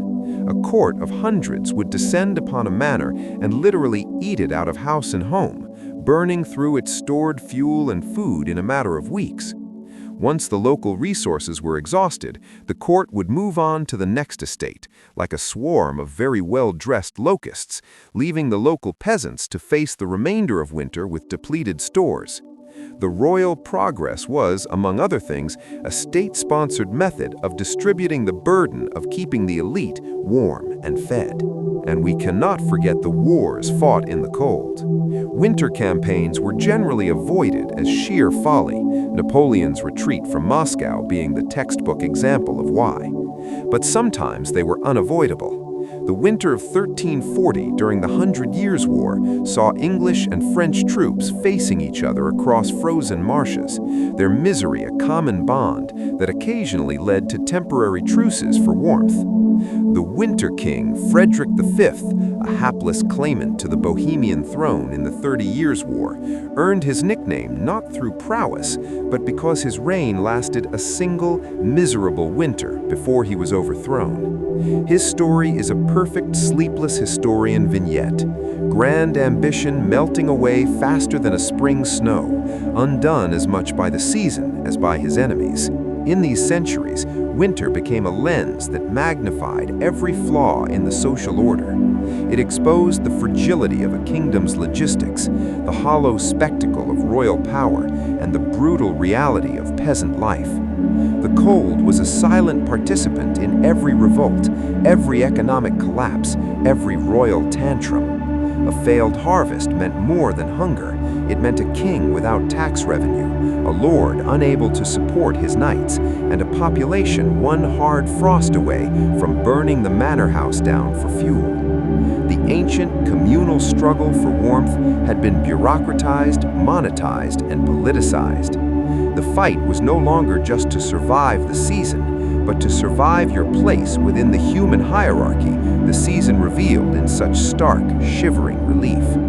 The ice's shadow, it turned out, was very long indeed, and it fell unevenly, leaving kings in a chilly gloom and peasants in a frozen dark. We've seen how the cold seeped into castles and hovels, shaping politics and widening the chasm between the fur-clad and the frostbitten.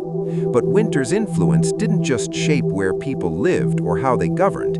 It etched itself into the very design of their daily lives, their bodies, and their most intimate rituals. This is the story of winter's quieter, more insidious victories, the ones fought not in great halls or on battlefields, but in bedchambers, churches, and the private recesses of the mind. Welcome to the geometry of misery, where every angle, every garment and every social custom was a calculated and often failing defense against the chill. Let's start with the bed.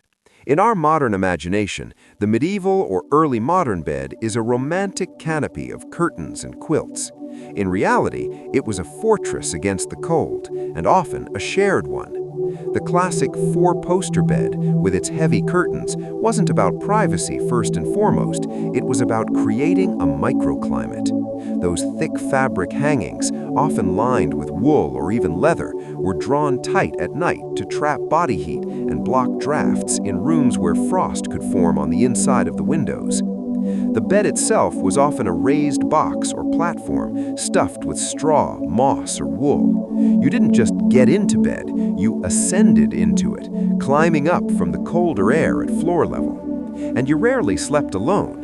It was common for entire families to sleep together and for servants to sleep at the foot of their master's bed. This wasn't just a space issue, it was a thermal strategy. The body heat of multiple people transformed the curtained bed into the warmest place in the home. The social hierarchy even persisted here. The warmest spot was in the middle, reserved for the master and mistress. The children, nurses, and servants radiated out toward the colder edges. Sleep was a communal, defensive huddle. Beyond the bedchamber, consider the evolution of clothing, which became a complex language of privilege and protection. Sumptuary laws, which dictated who could wear what, often focused on furs for a very practical reason: they worked. Ermine, sable, squirrel, and fox were not just symbols of status, they were superior thermal technology. The middle classes made do with fox or cat, the poor with dog or rabbit. But even the rich suffered from the architecture of their garments. The elaborate, stiff, and voluminous gowns of the Renaissance and Baroque periods, for all their grandeur, were Then there was the profound impact on spirituality in the calendar. The church, the great organizer of medieval life, structured its year around the cold. Christmas was placed at the winter solstice, a brilliant co-opting of pagan sun festivals, offering a promise of light and rebirth in the darkest time. But the liturgical winter was long. Advent was a period of fasting and penance, a spiritual reflection of the physical scarcity outside. The idea of Lenten denial in late winter made brutal sense when the larders were at their barest anyway. Churches themselves were vast, unheatable stone vessels. Attending Mass in winter was an act of devotion measured in degrees of discomfort. The wealthy might have private chapels with fireplaces or bring foot warmers, metal boxes filled with hot coals. The common people stood on frozen stone floors, their breath visible as they recited the liturgy. The cold became part of the penitential experience. Some saints' legends even played on this.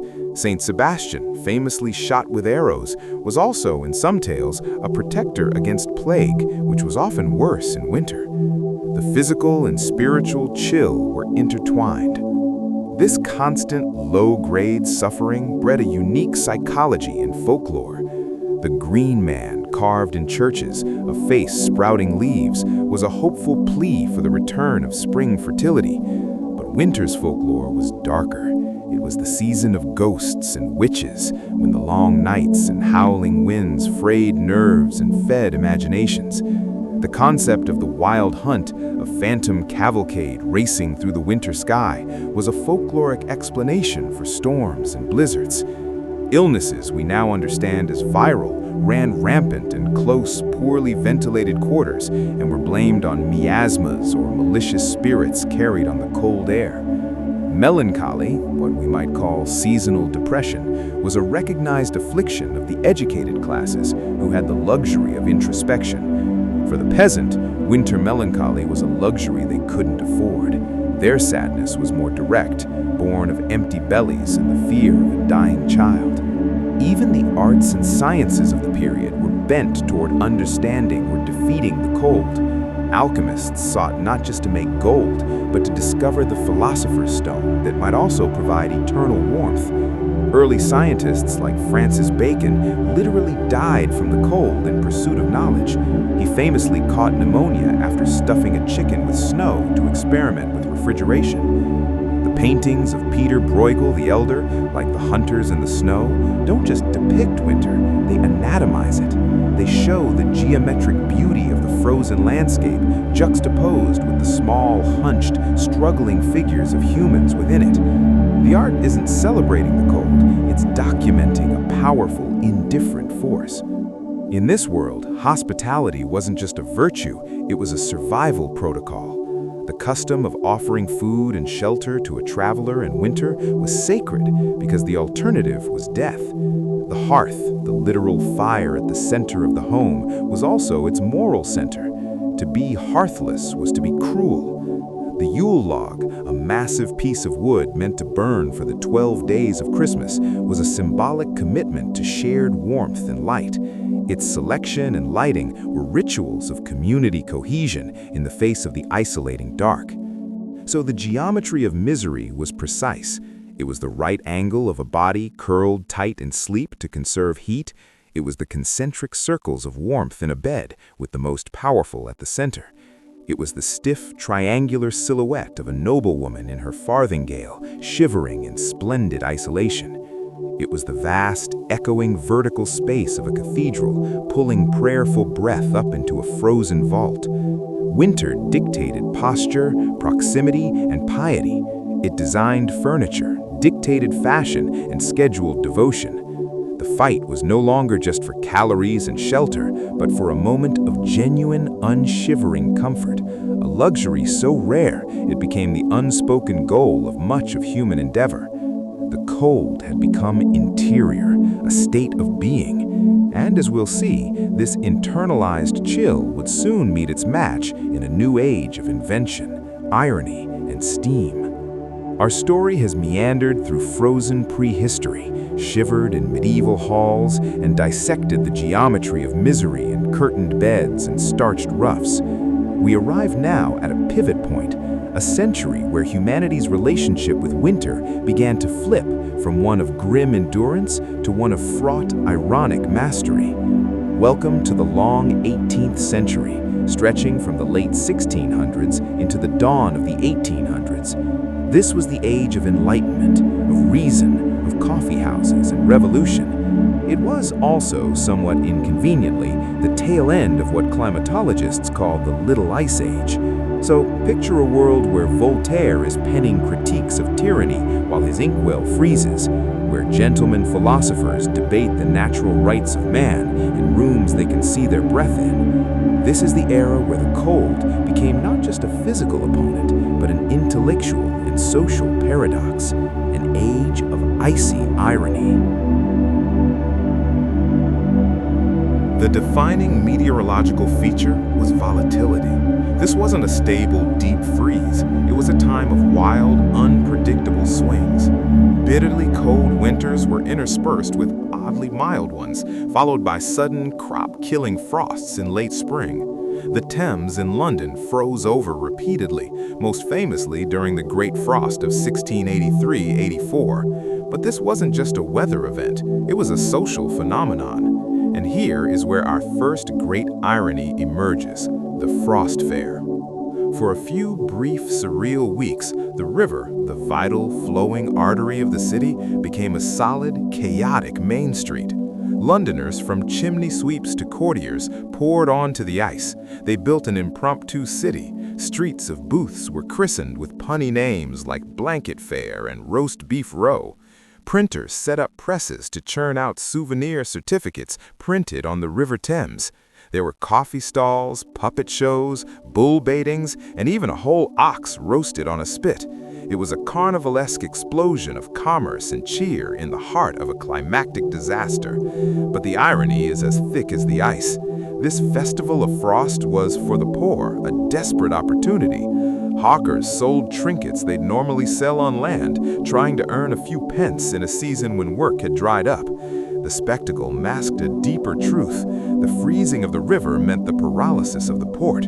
Ships couldn't move. Coal from Newcastle, the city's lifeblood for heat, couldn't be delivered.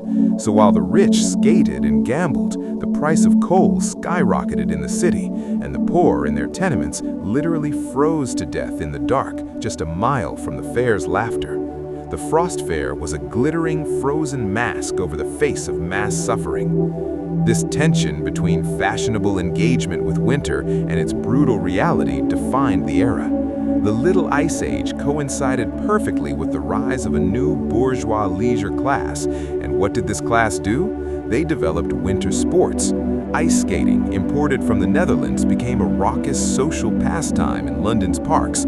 Sleigh rides became a chic way for the wealthy to display their status. Wrapped in furs, pulled by fine horses with jingling bells, they transformed a necessity of transport in snowy countries into a frivolous pleasure.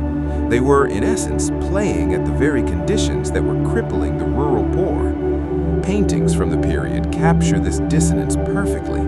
Elegant couples gliding on ice, their postures refined, while in the background, fishermen huddle over holes in the ice, engaged in a grim struggle for food. The domestic front saw innovations that further divided the warm from the cold. The 18th century perfected the Franklin stove, invented by Benjamin Franklin in 1741. It was a vast improvement on the open fireplace, radiating heat more efficiently into a room. But it was a technology for the literate, the comfortable, the homeowner with a study. Similarly, the Rumford fireplace, developed by Count Rumford in the 1790s, used a redesigned shallow firebox and angled walls to throw more heat into a room and reduce smoke. These were brilliant feats of engineering that made the middle-class salon genuinely cozy for the first time.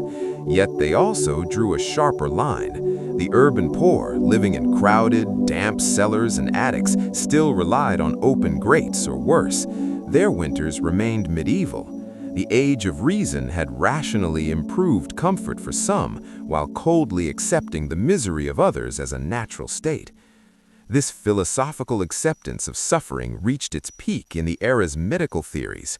The dominant idea of health was based on the balance of humors and the management of the non-naturals like air. Cold, damp air was thought to be a direct cause of disease, clogging the pores and leading to imbalances. The prescription? Stay indoors, keep rooms tightly sealed, leading to horrific air quality, and avoid bad air. This, of course, created perfect conditions for respiratory diseases to spread. But the ultimate ironic medical practice was the cold bath or winter swimming craze that hit certain adventurous corners of society. Influenced by romantic ideas of sturdy nature and following the example of hardy primitives, some gentlemen and a few ladies would take plunges into icy rivers or the sea. They believed the shock would brace the constitution, strengthen the nerves, and ward off the very illnesses the cold was supposed to cause. It was a perfect Enlightenment folly, using rational inquiry to justify an act of near-suicidal madness, all in pursuit of a robustness that a well-heated room and a good diet would have provided more safely. The cold even shaped political revolutions. The infamous winter at Valley Forge in 1777-78 for the Continental Army was less about battles and more about a logistical nightmare in the snow. Soldiers without shoes left bloody footprints. The struggle was against frostbite, typhus, and despair as much as against the British. Yet this very suffering was later mythologized as the crucible of American fortitude. The cold was rewritten from a random, devastating force into a purposeful trial that forged a nation. Similarly, the French Revolution saw its Women's March on Versailles in October 1789, driven in part by bread shortages and the fear of the coming winter. The mob's demand wasn't just for political change, but for the literal person of the king to be brought to Paris, where they believed he would be forced to ensure the capital was fed and fueled. They sought a human thermostat. By the end of this century, the stage was set for a total transformation. The icy irony of the 1700s, the frost fairs atop suffering, the fashionable sleigh rides beside famine, the rational stoves in a world of humors created a powerful cultural tension. A society that could philosophize about liberty and engineer better fireplaces could no longer passively accept winter as an act of God. The suffering had become too visible, too ironic, too inefficient. The human mind having turned its logic to so many other domains, was now primed to turn it fully on the problem of the cold itself. The shivering philosophers in their salons were, without knowing it, waiting for the steam to rise. The age of battling the elements with myth and misery was giving way to the age of defeating it with gears and boilers. The great final conflict was approaching, and its weapon would be heat itself. We left off in a world of profound contradiction, where Enlightenment reason and Little Ice Age frost created a society playing at winter while dying from it. That tension, that glaring, shivering irony couldn't hold. A civilization that had mapped the stars, debated the rights of man, and invented the steam engine was not going to be forever bullied by the weather. The 19th century arrived, and with it, a new, furious determination. This was the era that declared war on winter itself. Not a war of adaptation or endurance, but a war of conquest. It was the century that built the furnace of progress, and in doing so, rewrote the human relationship with the cold forever. But like all wars, this one had its collateral damage, its unintended consequences, and its own peculiar, suffocating horrors. The opening salvo was the most important: coal. For millennia, the primary fuel had been wood, a limited, seasonal, location-bound resource. Coal was ancient sunlight, stored carbon, a geological battery. Its widespread adoption, fueled by the steam engine's own appetite, changed everything. It meant heat was no longer tied to a local forest. It could be dug from the ground and shipped by canal and rail. The coal-fired grate became the heart of the middle-class Victorian home. The kitchen range, a cast-iron beast that could heat water, cook food, and warm a room, became a symbol of domestic order.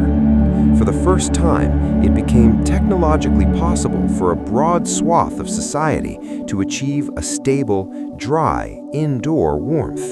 The goal was no longer just to survive winter, but to negate it indoors. This ambition gave birth to the most iconic and problematic heating device of the age, the cast iron stove. Mass-produced in foundries, these ornate, pot-bellied monsters were efficiency powerhouses. They radiated heat steadily for hours on a single loading of coal. They appeared in parlors, schools, libraries, and train stations. They were the industrial age's answer to the hearth. But they had a dark side. They required constant feeding and ash removal, the sooty, labor-intensive work of servants or housewives. And in the drive for efficiency, they were often connected to flues that were poorly designed or installed. The 19th century is littered with tragic accounts of whole families found dead in the morning, not from the cold, but from the choke damp, carbon monoxide poisoning from a blocked or leaking stovepipe. Progress had invented a new, silent, domestic way to die. As important as the heat source was the vessel that contained it, the home itself. The 19th century saw a revolution in building science aimed at sealing the human animal in a box. Weather stripping around doors and windows became common. Double-hung sash windows improved slightly on draftiness. For the wealthy, the innovation of the hot air furnace appeared, a centralized coal furnace in the basement with ducts channeling warm air into grates in the floors of upper rooms. It was the beginning of central heating. The very architecture of the middle-class home turned inward. The parlor, that sacrosanct, stuffy room, became a temple to artificial climate. It was crammed with heavy furniture, thick drapes, carpets layered over carpets, and cluttered with objects d'art, all of it designed to hold heat in, to create a dense, padded thermal nest. The Victorian home wasn't just heated, it was upholstered against the world. This inward turn had profound social and psychological effects. The ancient communal hearth, where all classes might have gathered in a great hall, was gone. Heat became privatized, familial, and a key marker of middle-class respectability. To be able to heat multiple rooms was a sign of success. To have a cozy home became a supreme domestic ideal. But this coziness had a cost. Sanitary reformer's nightmare. All that sealing and stuffing created dead air. Homes became vitiated, filled with exhaled carbon dioxide, coal fumes, dust from fabrics, and the miasmatic effluvia of unwashed bodies. Bathing in winter was considered dangerous. Tuberculosis, the white plague, thrived in these warm, stagnant indoor environments. The campaign to conquer the cold had created a perfect breeding ground for a different killer. Doctors began advocating for the paradoxical cure of fresh air, even cold air, leading to the bizarre fashion for sleeping on open porches or with windows flung wide in the dead of winter, another ironic twist in the battle. The divide between those inside the furnace of progress and those outside it became a chasm. For the urban poor in industrial cities, winter took on a new Dickensian ghastliness. They lived in back-to-back houses with no through ventilation or in damp, sunless cellars. They often couldn't afford coal, or if they could, they burned cheap sulfurous slack that produced more smoke than heat.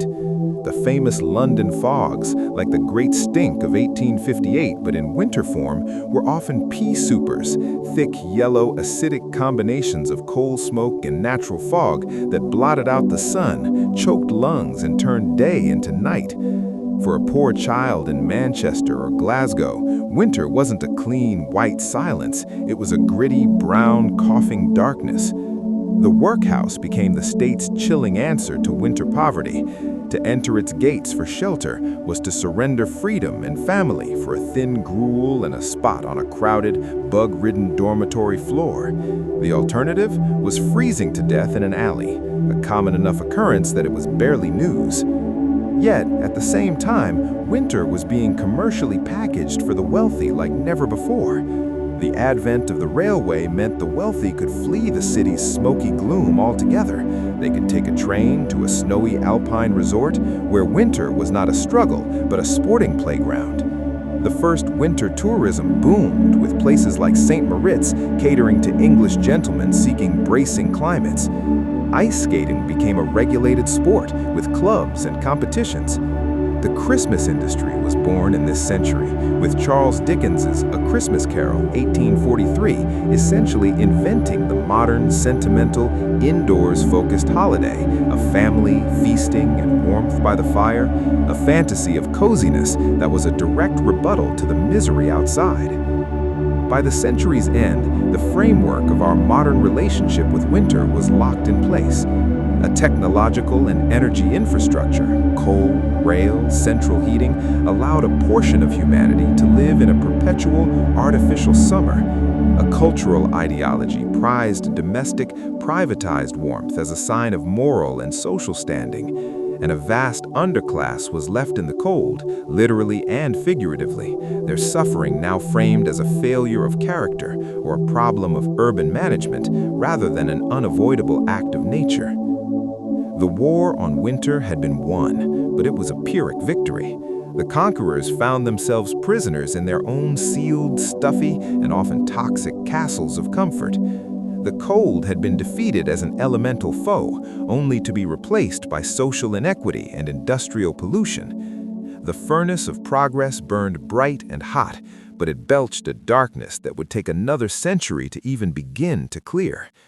The 20th century would not bring a retreat from this war, but an escalation into total climate control, and with it, the final strange melancholy of a species that had succeeded so completely it forgot what it was like to feel the genuine bite of the season it had sought to destroy. By the dawn of the 20th century, humanity had built its furnace. Coal smoke stained the skies, cast iron radiators clanked in parlors, and the very idea of being unavoidably cold in one's own home was beginning to seem to the comfortable classes a Gothic horror of the past. But the furnace was just a brute instrument. It roared, it sooted, it required stoking. The 20th century's mission was not to generate heat, but to command it. This was the century of the thermostat. It was the pursuit of a seamless, silent, personalized climate, a final, complete divorce from the natural world outside. And in achieving this miraculous control, we may have lost something intangible, something as vital as warmth itself, the ancient, necessary conversation with the cold. The revolution began with a simple, transformative idea: automatic control. In 1906, a university professor in Wisconsin named Warren S. Johnson, who had earlier invented the electric doorbell, grew tired of having to summon a janitor to adjust the classroom heat. He tinkered and patented a device that used a bimetallic coil to sense temperature and automatically open or close a damper on a steam heater. He called it a temperature regulator. The modern thermostat was born. It was humble, mechanical, but it was a philosopher's stone. It promised to remove human effort and human attention from the equation of comfort. This idea converged spectacularly with another revolutionary force: electricity. Electric heating, while often inefficient, was clean, silent, and perfectly suited to this new paradigm of control. You could have a heater in every room, each obedient to its own little dial. The radiant electric fireplace appeared in the 1930s, a testament to the era's strange nostalgia. It offered the image of a flame, often a light bulb behind a rotating cellophane log, with the convenience of a plug and a switch. The hearth, once a demanding, living entity, was reduced to a comforting animation, a screensaver for the soul. But the true dream was total environmental integration. This was realized in the air conditioning system, invented for industrial humidity control but swiftly applied to domestic comfort. By mid-century, the heat pump emerged, a machine that could both heat and cool by moving thermal energy around. The ultimate goal was the hermetically sealed building, windows that didn't open, a system that maintained a constant 72 degrees Fahrenheit and 50% humidity, summer or winter, in Phoenix or Minneapolis. The outside atmosphere was redefined as an enemy, a lobe to be overcome by engineering. Architecture surrendered to the machine. The glass skyscraper, that glittering ice palace, was only viable because of a roaring hidden furnace of electrical resistance at its core. This technological triumph had cultural aftershocks that reshaped society in profound, often chillingly literal ways. The post-war suburban boom was a climate-controlled migration. The Levittown house, with its central oil or gas furnace and later central air, offered a standardized, guaranteed climate. Winter was something you experienced briefly between your heated car and your heated garage and your heated home. The shopping mall, invented in the 1950s, was a climate-controlled biome, a perpetual spring of ferns and fountains where you could spend a December day in a light shirt. Winter clothing fashion transformed. The heavy protective coat gave way to the car coat, a lighter jacket meant for the brief dash from vehicle to building. Style was liberated from the need for survival. This liberation, however, came with a new form of stratification. Thermal comfort became a relentless metric of social equity.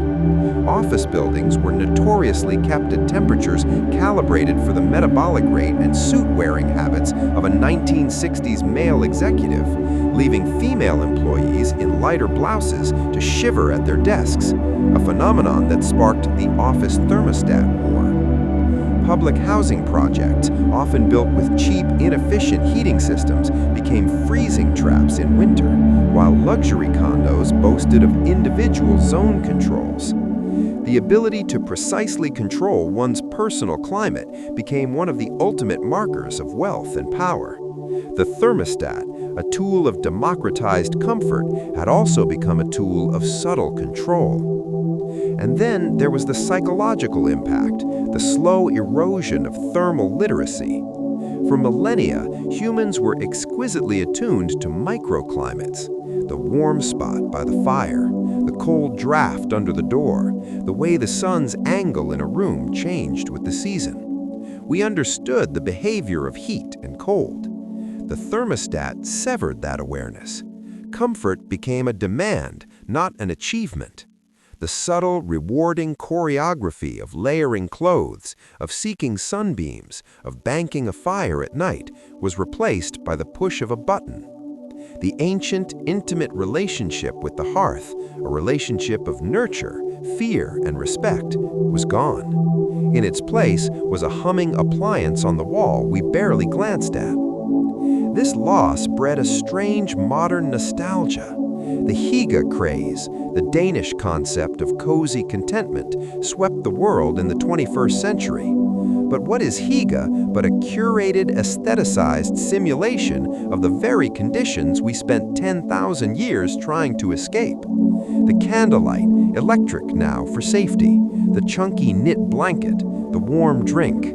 It's a theatrical performance of winter coziness enjoyed from within a perfectly insulated, centrally heated box. It is comfort enjoying a poignant, safe memory of its own hard-won history. We buy the aesthetic of the hearth because we've lost the reality of its necessity. The final global irony of the thermostat age is that in winning our local war against winter, we ignited a planetary one. The coal, oil, and gas that powered our furnaces and our electrical grids are the primary drivers of anthropogenic climate change.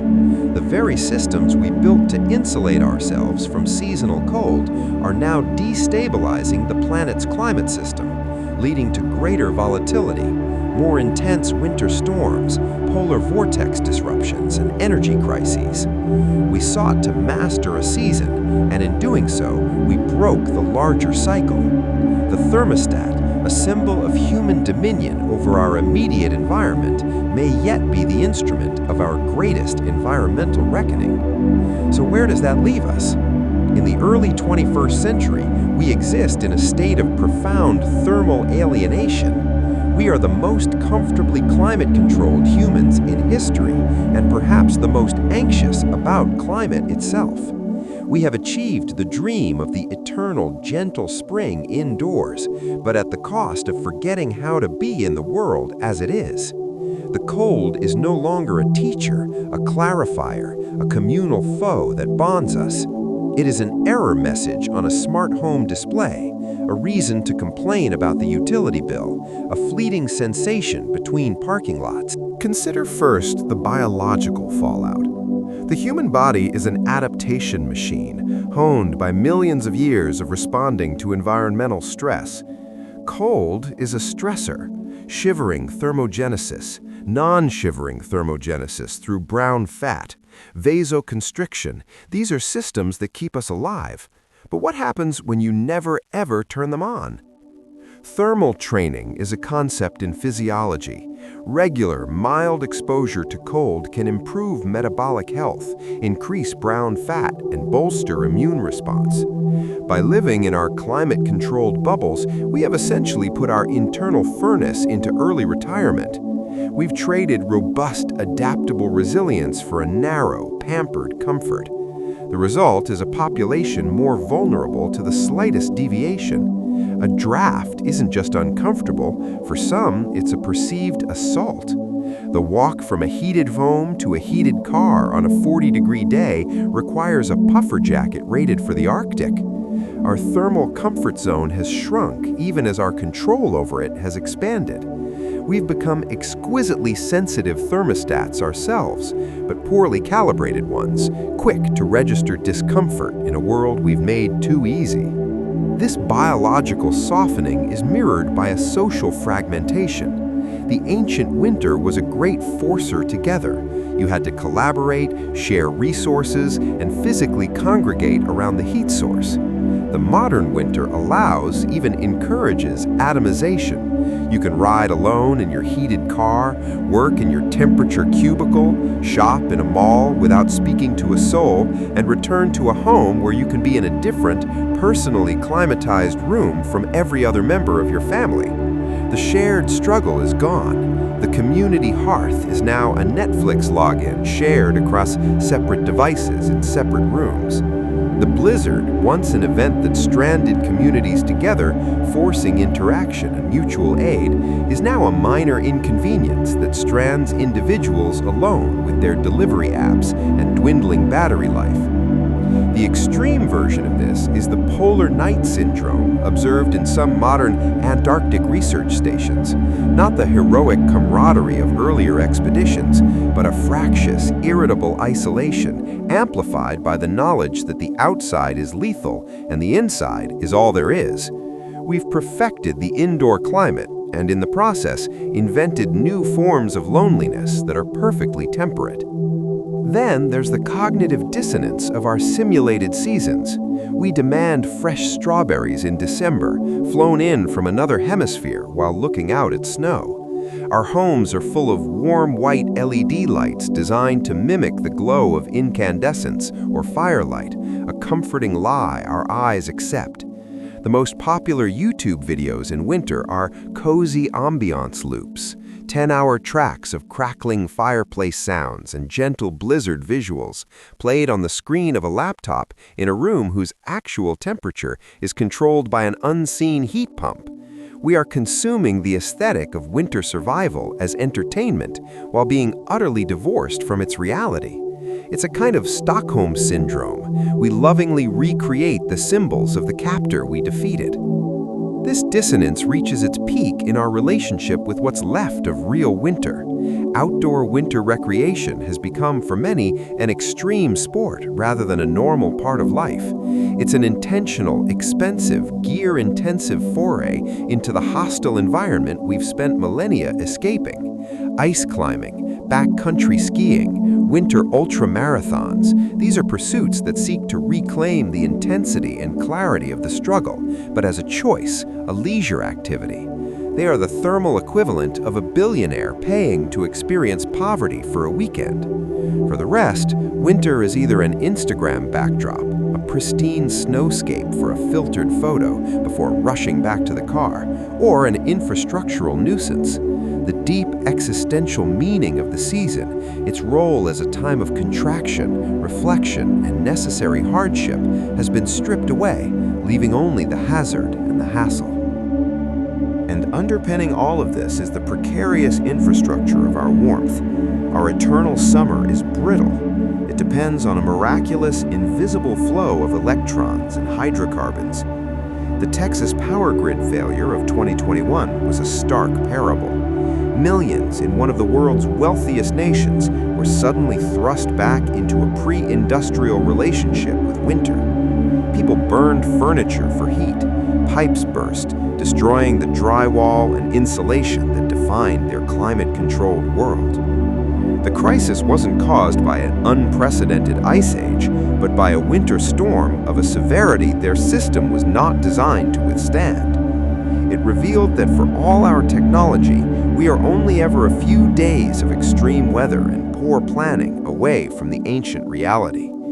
Our conquest is a lease, not a deed. We are all, in a sense, living in Texas now, dependent on systems whose complexity we don't understand and whose fragility we prefer not to contemplate. So what is the legacy of our 10,000-year war? We are the safest, warmest, most winter-proofed humans who have ever lived, and yet we might also be the most anxious about temperature, the most isolated in our comfort, the most disconnected from the planetary rhythms that shaped us, and the most vulnerable to the systems we built for our own protection. The cold didn't kill us, we beat it, but in its absence, we are left confronting the stranger, more insidious challenges of excess, ease, and alienation. The story of humanity and winter ends not with a warrior standing triumphant over a fallen foe, but with a modern human sitting in a flawlessly temperate room, staring at a screen showing a fake fire, feeling a vague sense of loss they cannot name, while a distant power plant burns something to keep them exactly as they are. The final victory is quiet, convenient, and profoundly, unsettlingly weird. The endless winter outside has been banished, but in here, in the eternal summer, a new and subtler season has begun, a season of comfortable disquiet, and we are all just beginning to learn how to live in it. So here we are. We began in a place of raw biological terror, with a hairless, shivering ape wrapping itself in the skin of its prey, huddled over a stolen flame in a world of immense and silent ice. We have ended here, in a world of silent digital thermostats and curated coziness, where the greatest winter hardship is often a delayed package delivery.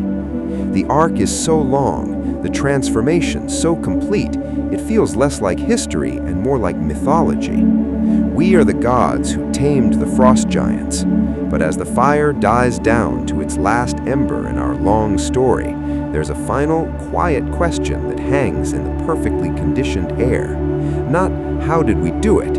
We've traced the mechanics of that. The question is, what did it cost to forget? We forgot the taste of true scarcity, the clarity it brings. The ancient winter was a brutal editor. It cut away all that was non-essential. It distilled life down to its core elements: warmth, food, shelter, tribe. There was a terrible purity to that. Every action had direct, immediate consequence. Every calorie of energy expended was judged by a ruthless calculus of survival. That constant sharpening pressure is what forged our ingenuity, our cooperation, our deep future-mindedness. In banishment, We forgot the language of the environment. Our ancestors could read the snow like a book. They knew the meaning of a certain cloud formation, the significance of a particular bird's call in late February, the feel of the wind that promised a week of clear, killing cold. They were in constant, conscious dialogue with their world. Our dialogue is now with interfaces. We check an app for the temperature, a radar map for the storm track. The raw sensory data of the world is filtered, interpreted, and delivered to us as information. We have outsourced our environmental literacy. We are fluent in the language of technology, but have grown illiterate in the grammar of the natural world. The cold doesn't speak to us anymore. It just sends a notification that our heating bill is auto-paid. We forgot the sacredness of the shared ordeal. The stories told in the glow of that one vital fire weren't just entertainment. They were the sinews that bound the group together. The shared labor of survival, building the shelter, butchering the mammoth, tending the sick through a fever in the long dark, created bonds of interdependence that were the strongest social glue imaginable. Our modern comforts are, by design, individualizable. Your thermostat, your streaming service, your grocery delivery.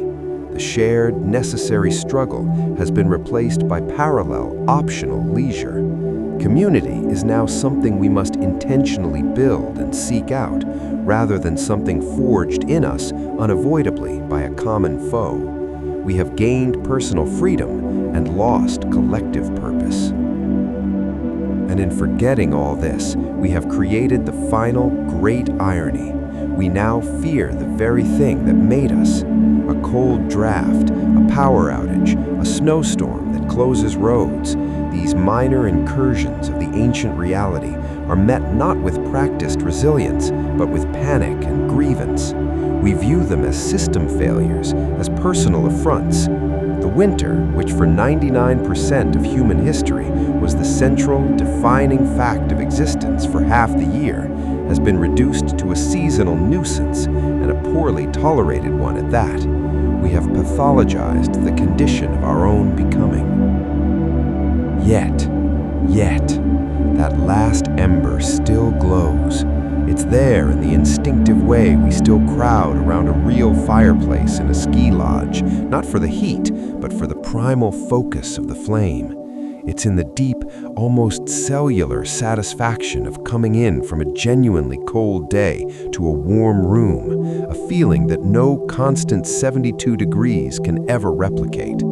It's in the silent awe we feel during the first real snowfall, when the modern world is hushed and simplified, covered in a blanket that reminds us, just for a moment, of that older,